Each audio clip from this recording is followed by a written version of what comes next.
കുരിശുകൾ നമ്മുടെ തോളിൽ ദൈവം വെച്ച് തരുമ്പോൾ തീർച്ചയായും നാം പതറി വീഴാതെ, തളർന്നു പോകാതെ, തളരാതിരിക്കുവാൻ, നമ്മുടെ കൈപിടിക്കുവാൻ, കുരിശിൻ്റെ ഭാരം പങ്കുവയ്ക്കാൻ ദൈവം ചിലരെയൊക്കെ നമ്മുടെ ജീവിതത്തിൽ ഏർപ്പെടുത്തിയിട്ടുണ്ട് എന്നുള്ളത് സത്യമാണ്. നാം പടയാളികളെ മാത്രമേ കാണുന്നുള്ളൂ, കിരാതന്മാരായ ശതാധിപന്മാരെ മാത്രമേ കാണുള്ളൂ, പരിഹസിക്കുന്ന യഹൂദ പ്രമാണിമാരെയും നിയമജ്ഞരെയും മാത്രമേ കാണാറുള്ളൂ.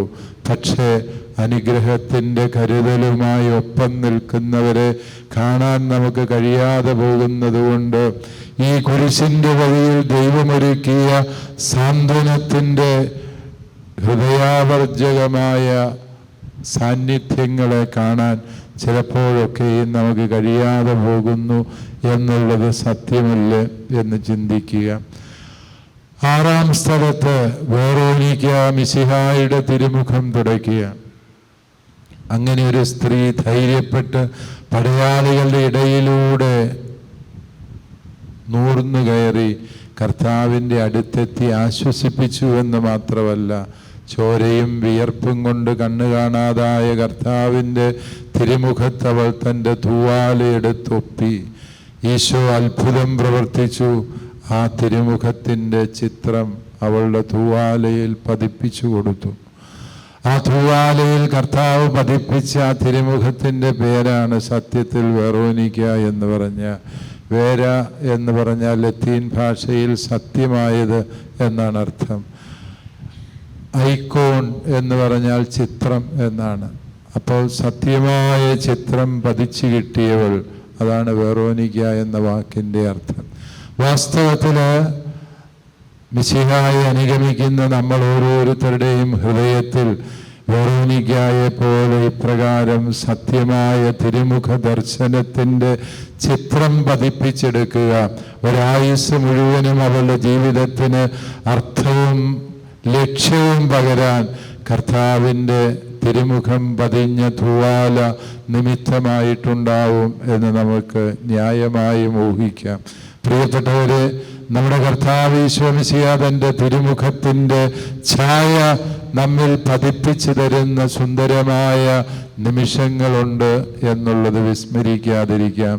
വീണ്ടും നമ്മൾ കണ്ടുമുട്ടുന്നത് ഭക്തസ്ത്രീകളെയാണ്.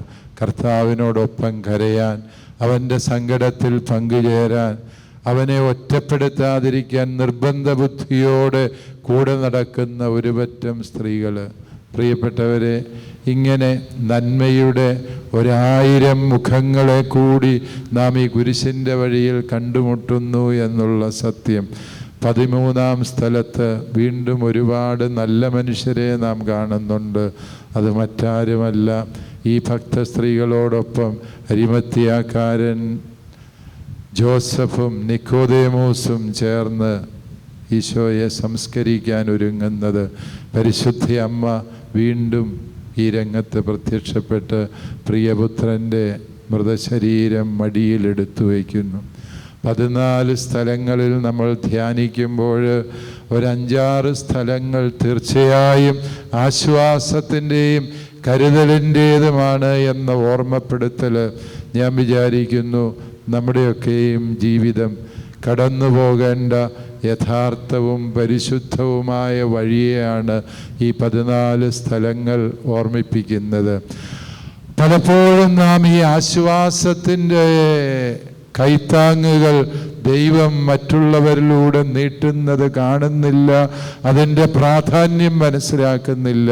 പലപ്പോഴും നമ്മുടെ പീഡകരുടെയും നമ്മെ വഞ്ചിച്ചവരെയും നമ്മെ ഒറ്റപ്പെടുത്തിയവരെയും മാത്രം തെരഞ്ഞു പിടിച്ച് അവരെ ഓർത്ത് നിരാശപ്പെടാനും അവരെ കുറ്റപ്പെടുത്താനും അവർക്കെതിരായി എങ്ങനെ പ്രതികാരം ചെയ്യാമെന്നുമുള്ള ചിന്തയോടെ ജീവിക്കുമ്പോൾ നാം നടക്കുന്ന സഹനത്തിൻ്റെ വഴി, പരിശുദ്ധമായ വഴി, വിയാ സാക്ര അല്ലാതായി തീരുന്നു എന്നുള്ള യാഥാർത്ഥ്യം പ്രിയപ്പെട്ടവരെ നാം തിരിച്ചറിയുക.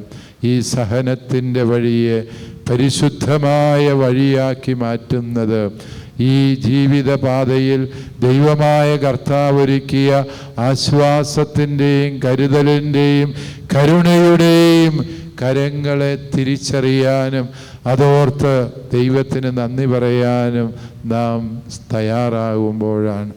പ്രിയ സഹോദരങ്ങളെ, നമ്മളെല്ലാവരുടെയും ജീവിതത്തിൽ കർത്താവ് കടന്നു പോകുന്നതിന് സമാനമായ സഹനങ്ങളുണ്ട് എന്നുള്ളത് പരമാർത്ഥമാണ്.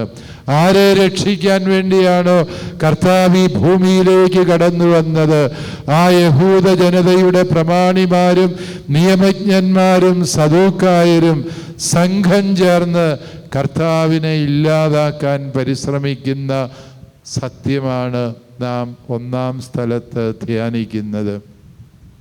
1, 2, 3 സ്ഥലങ്ങൾ ഈ ക്രൂരതയുടെ നാൾവഴികളാണ്. ശരിക്കും നമ്മുടെ നന്മയെ മനസ്സിലാക്കാനോ നാം ലക്ഷ്യം വയ്ക്കുന്ന നന്മയെ തിരിച്ചറിയാനോ കഴിയാതെ നമ്മെ എങ്ങനെ തകർക്കണം എന്നാഗ്രഹിച്ചുകൊണ്ട് ബോധപൂർവം കരുനീക്കുകയും അതിനുവേണ്ടി ഇല്ലാത്ത നുണകൾ മുഴുവനും പറഞ്ഞു പരത്തുകയും സാമൂഹിക മാധ്യമങ്ങളിലടക്കം നമ്മെ അപമാനിക്കാനും വൈരനിര്യാതന ബുദ്ധിയോടെ തേജോവധം നടത്താനും ആളുകൾ വ്യഗ്രത കാണിക്കുമ്പോൾ ഓർക്കുക, പീലാത്തോസിൻ്റെ മുമ്പിൽ വ്യാജമായ ആരോപണങ്ങൾ ഏറ്റുവാങ്ങേണ്ടി വരുന്ന നമ്മുടെ കർത്താവിൻ്റെ തിരുമുഖത്തെ നമ്മൾ ധ്യാനിക്കേണ്ടതുണ്ട്. ചെയ്യാത്ത കുറ്റത്തിന് ശിക്ഷാവിധിയുടെ ഭാരം ചുമക്കേണ്ടി വരുന്നവര് രണ്ടാം സ്ഥലത്ത് കുരിശുമരം ചുമലിലേറ്റുന്ന കർത്താവിനെ ധ്യാനിക്കേണ്ടതുണ്ട്. സഹനത്തിൻ്റെ മുമ്പിൽ പതറിപ്പോകുന്ന ഇടറിപ്പോകുന്ന ജീവിതങ്ങൾ ധ്യാനിക്കുവാൻ വേണ്ടി കുരിശിൻ്റെ വഴിയിൽ 3 വട്ടം കർത്താവിൻ്റെ വീഴ്ചകളെ നാം ധ്യാനിക്കുന്നുണ്ട്. പ്രിയപ്പെട്ടവരെ, നാം നടക്കേണ്ട പരിശുദ്ധമായൊരു പാത കർത്താവ് നമുക്ക് മുൻപേ നടന്നു എന്ന് മാത്രമല്ല, അത് അർത്ഥപൂർണമായി എങ്ങനെ നടക്കണം എന്ന് നമ്മെ പഠിപ്പിക്കുകയായിരുന്നു എന്നുള്ള പരമാർത്ഥമായ സത്യം ഈ കുരിശിൻ്റെ വഴിയിൽ നമുക്ക് ധ്യാനിക്കാം.